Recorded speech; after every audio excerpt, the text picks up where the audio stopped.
Эмгек социалдык коргоо жана миграция министрлиги балдарына камкорчу же көзөмөл кыла турган адамды дайындабастан миграцияга кеткен ата-энелерди жазалоону сунуштоодо. Ведомствонун маалыматы боюнча 2024 жылдын 1-кварталында үймө-үй кыдырып изилдеп 84.542 эмгек мигранттарынын балдары аныкталган. Анын ичинен формалдуу түрдө 42.648 бала туугандарынын колунда болгону менен жакындары алардын өмүрүнө жоопкерчилик алышпайт. Эмгек мигранттарынын балдары үй бүлөлүк чөйрөдө болгонуна карабай, ата-эненин мээрими, камкордугунун жоктугунан стресске кабылган учурлар бар. Алардын ичинен балдар эмгегинин эң начар формаларына тартылган, жалпы билим берүү уюмдарына барбаган жана башка мамлекеттик кызматтарды албагандар аныкталды. Ал эми Жалал-Абад шаарында учурда 1015 баланын ата-энеси эмгек миграцияда жүрүшөт. Шаардык балдарды коргоо бөлүмү алардын жашоо шартын көзөмөлдөп турат. Биз жөн эле кыдырып эле баланын аты жөнүн эле тактап койбостон, биз ошо бала кимдин карамагында, кайсыл тууганын карамагында тарбияланып атат,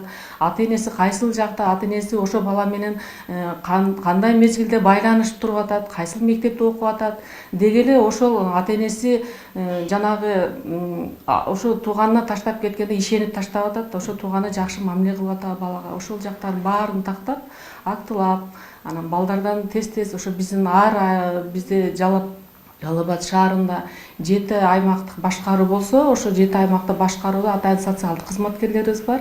Ошол социалдык кызматкерлерибиз ошол балдардын жашоо шарттарын аныкташып, текшерип турушат. Жалал-Абад шаардык балдарды коргоо бөлүмүндө каттоодо турган балдардын арасында 10 жашар кыз балдар үйүндө жашайт. Ата-энеси чет өлкөдө эмгектенип, 2 ажырым жолго түшкөн. Ал эми кызын балдар үйүнөн алууга экөө тең баш тарткан. Балдарды коргоо бөлүмү учурда сотко берүү алдында турат. Ал жаш четелектин атасы да бар, мыйзамдуу апасы да бар.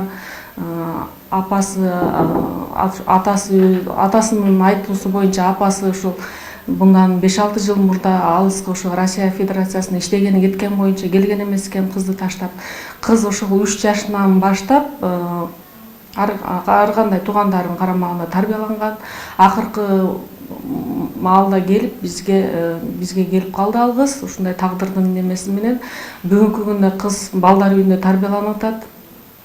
Биздин бөлүм тарабынан азыр атасы менен да сүйлөшүүлөр жүргүздүк. Кече жакында апасын деле таптык, апасы менен деле сүйлөшүүлөр жүргүздүк, бирок атасы дагы апасы дагы ал кызды ошо балдар үйүнөн алуудан баш тартып жатышат. Мыйзамдарга таянып, бүгүнкү күндө биз азыр ата-энелик укуктан ажыратуу, анан алимент өндүрүү боюнча азыр биздин Жалал-Абад шаардык сотуна догарыбызды даярдап жатабыз. Баласын камкорчусуз калтырган мигранттардын жоопкерчилигин кароо сунушун тургундар колдошот. Анткени баланы таштаган учурда мыйзамдуу түрдө таштабай, жоопкерчилик жок болгондуктан балдарга карата зомбулукта катталып келет дешет. Баягы турмушу шартынан кетет да, кыйналдыган үчүн бу жерде жумуш жок.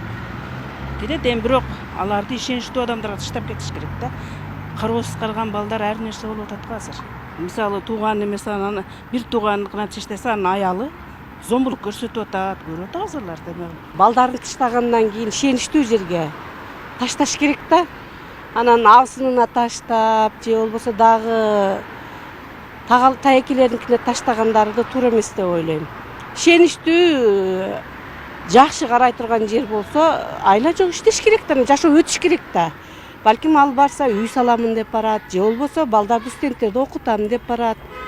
Анан ошо балдардын шартын түзүп коюп барыш керек деп ойлойм. Мындан улам эмгек министрлиги колдонуудагы мыйзамга төмөнкүдөй норма киргизүүнү сунуштоодо. Камкорчуну же көзөмөлчүнү дайындабастан жана дагы тиешелүү органдарга билдирбестен балдарын 15 суткадан көп убакытка калтырып кетүү 1500 сом айып салууга алып келет. Айбек Исабеков, Самирбек Тойчубаев, Регион.